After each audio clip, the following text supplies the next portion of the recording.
Hi, Nancy Forster here, the founder and executive director of the National EFT Training Institute, NeftTi.com, and I'm here with Patricia Vasconcelos. Patricia, how about you introduce yourself? I shall. My name is Patricia Vasconcelos, and I am the owner and operator of Spoiled Soul, which I created a few years ago. And I'm a master conscious EFT practitioner, got trained through the NeftTi Institute. And yeah, And you're also a certified emotional success success coach coach. specialist with NeftTi because our training leads to dual certification as a emotional success coach as well as a conscious EFT practitioner. So yeah, you've gone through the ranks from the foundational Discover program and then to your harness certification program and then to the master level. And of course, you're a mentor now in our Discover program. So I I'm really excited about talking to you today and just listening to you share about how conscious EFT and how studying with NeftTi has influenced both your personal and your professional life. So I'm all ears. Well, when I first stumbled, I mention this all the time. I think it's even on my website at the very bottom of my Google rabbit hole is where I found where I found an FT or the first Discover training that I ever attended. And I had heard something about tapping a few years previous, but it wasn't anything to do with emotional regulation. It was actually for clearing the sinuses. All right. Mm-hmm. So then it kind of jotted my memory again. I'm like, okay, I kind of remember this. Maybe, I'll try this. And this was at a point in my life where I had already started Spoiled Soul. Mm. And I had gone through a bit of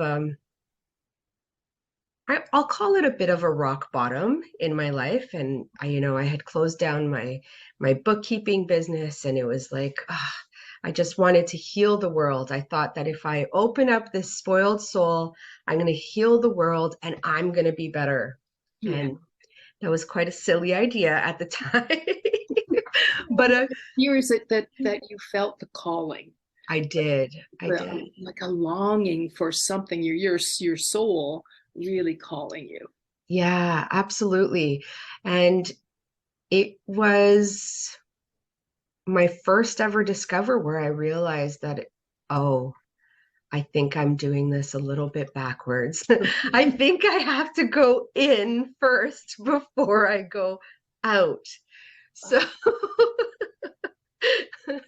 it was quite a transformational experience, to say the least. Those three days that I spent with that group, that Discover group. And I remember it was at that moment where I came to Nancy at the end of the training and I'm like, I'm ready for the next step. And she's like, well, the next one's starting on Tuesday. And I'm like, oh my gosh. So in my true style, I jumped in head first. I didn't look at what ground I was going to land on. And I'm really glad that I did.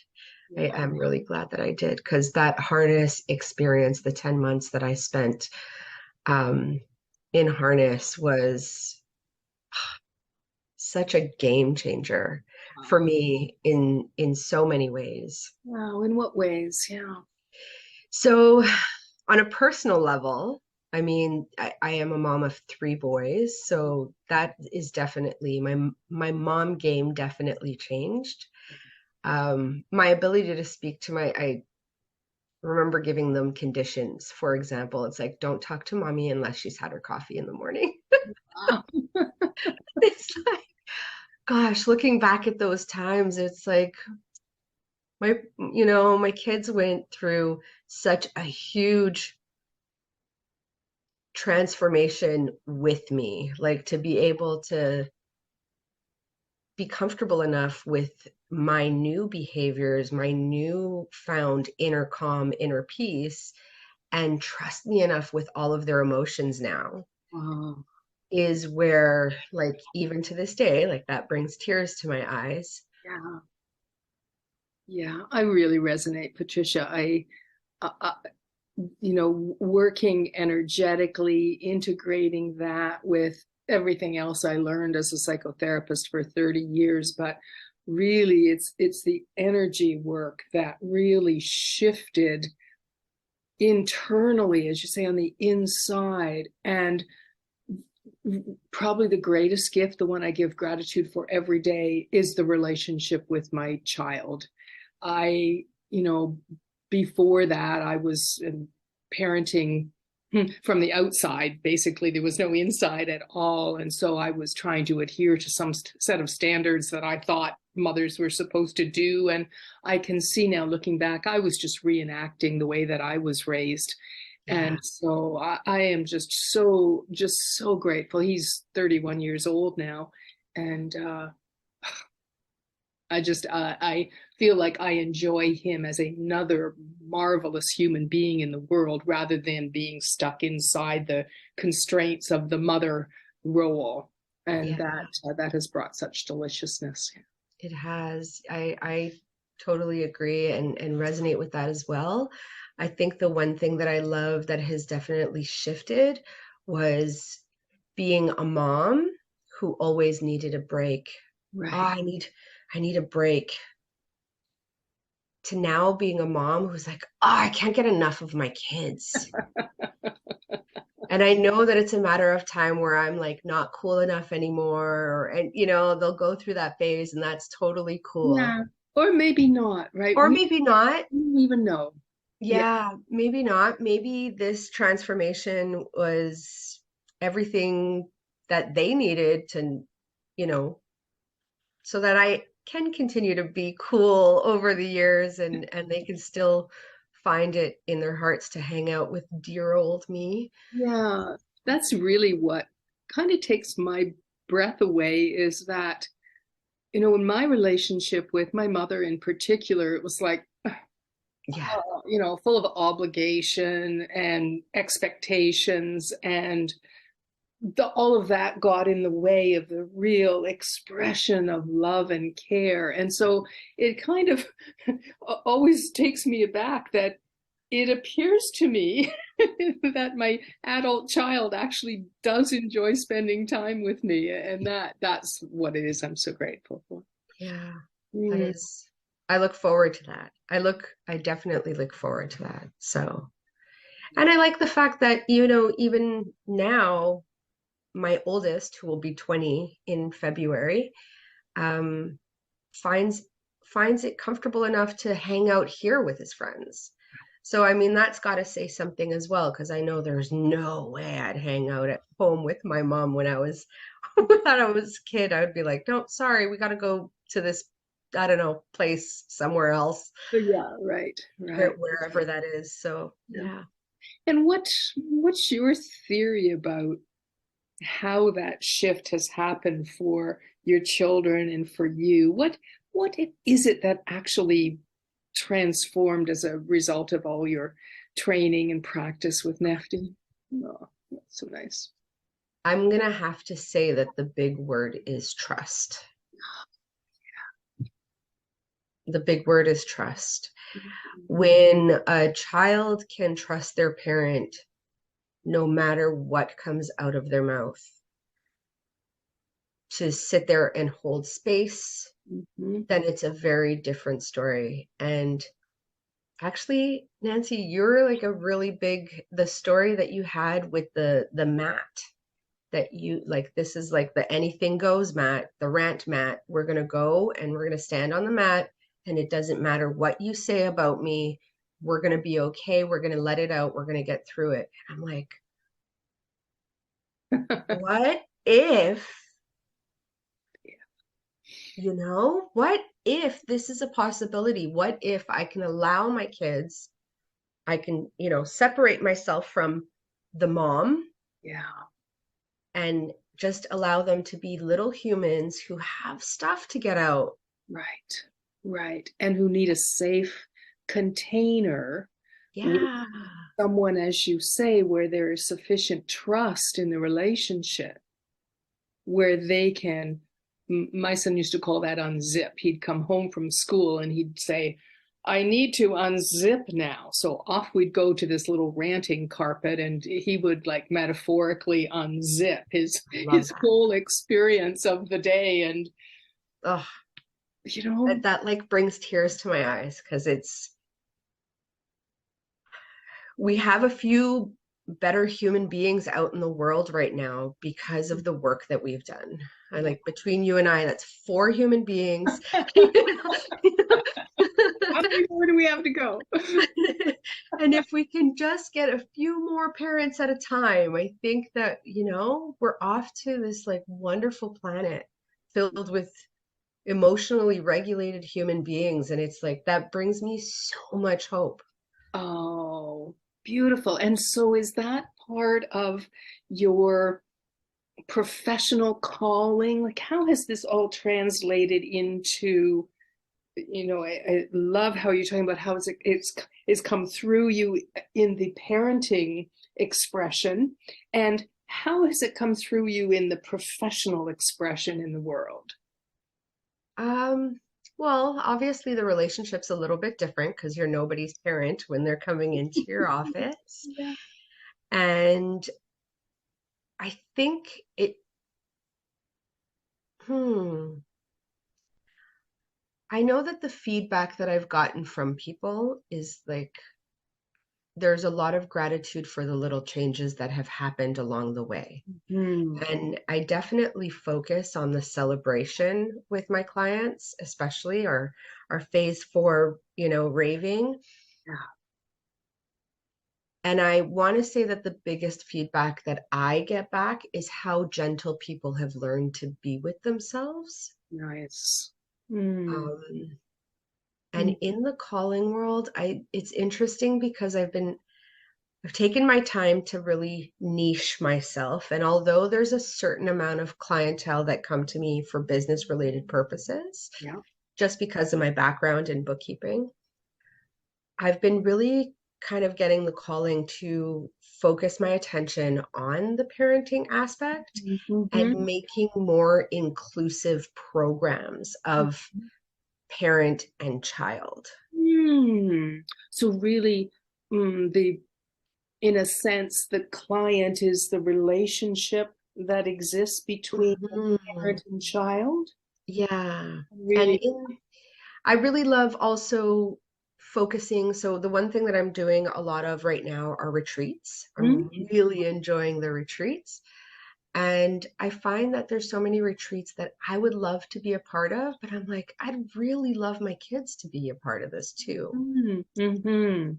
So Mhm. I'd love to be able to create a more inclusive space like that Yeah. because I find my kids love coming with me to events to Mhm. like whether Mhm. it's, some sort of meditation or breath work or anything like that.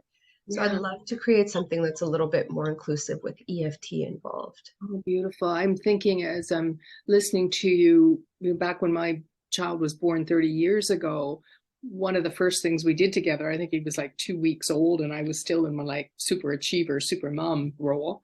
And so he's 2 weeks old, and we went to the Mummy and Me program. Mhm. But boy, that was important on so many different levels, right? Relationship with my child, relationship with me, and relationship with these other people who were learning the same role that I was learning as a Yeah. parent. And so that, lasted while he was probably till 6 months old. And then all of a sudden, you're right, that kind of seems to fall away, that we don't really support these kind of activities for families or for parent and child, that the focus tends to go on the child's activity. So that's a really interesting idea. Yeah. With It's the it's been percolating. yeah.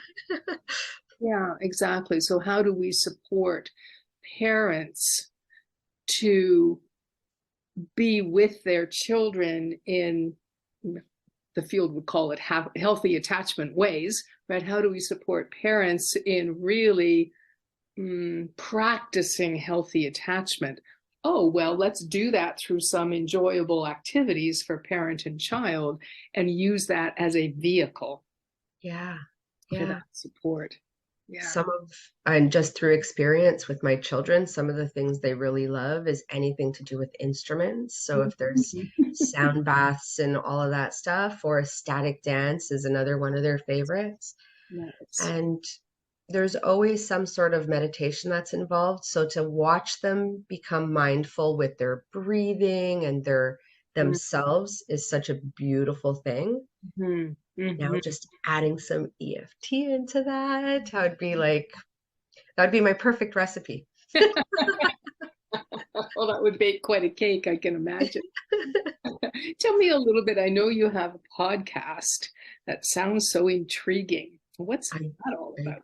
I do. I started this podcast 2 years ago, and it came to me. The name of the podcast is called the Even Though Podcast. Mhm. And as we all know in the EFT world, even though is the very beginning of our setup phrase. So even though, and I think everybody has an even though statement in their lives, and sometimes it's changing and sometimes it's a forever statement. Mm. And what I love about my idea behind the podcast is connection. Mm. There's the phrase misery loves company. Mm-hmm. I believe the opposite is also true, that people who are going through this growth, this healing, that type of journey, you tend to gravitate towards people who are doing the same thing because it's like you feel seen, you feel heard, you Right. feel like there's a sense of hope because the people who I asked to come on board who are sharing their stories are sharing stories of things that they've overcome. So even though I used to have anger issues, now I'm a calm and loving mom. Beautiful. So that would be my even though statement, I guess, for my podcast, and just really talk about the subject at large Yeah, and the struggles that people have gone through, as well as the modalities that they have found along the way that have helped them. exactly. Wow. So yeah, that was the idea of the Even Though podcast. And Yeah. Because life is, I often say, life is one big even though statement. Even people who don't know conscious emotional freedom techniques, when you tune your ears, they're always speaking in even those. yes, It's just a natural part of being in the world. So I love that you're really highlighting that, right? yeah, Even though, da da da da da da da da, the truth is, yes, this is that phase 4 that you were talking about, which was so important to us in conscious EFT, where we're truly working with the neurobiology to literally change the networks in the brain. So even though blah, blah, blah, blah, blah, blah, blah, blah, today I know that healing is possible. Even yeah, though, for me, it would be, even though 30 years ago, I was having 5 panic attacks a day. Today, I feel such gratitude and hope and optimism for a world where people are seen and understand that they're loved and cared about. Right? That beautiful power of the even though statement. I love the even though statement, and I love it enough to make it a podcast. So it just brings like this sense of it's the what if it did work out, like there's that beautiful piece of hope and that beautiful, it almost brings an excitement for me. There's this excitement of even though it looked maybe a little bit, but Right. look at this now, Yeah, or look at what's possible. that's right. Yeah. Even though I'm having a really hard time in this moment, Yeah. I know, and I ask to be able to see this in a different way. Just that little bit of what I'm reading your sign behind you, right? Where's my spark? What we call in conscious EFT the spark into the possibility, which we then fan as the practitioner, right? That's what we Yeah. pay attention to. That's what we fan, that little spark of natural healthiness, natural impulse toward growth and healing. Mm, Yeah. yeah.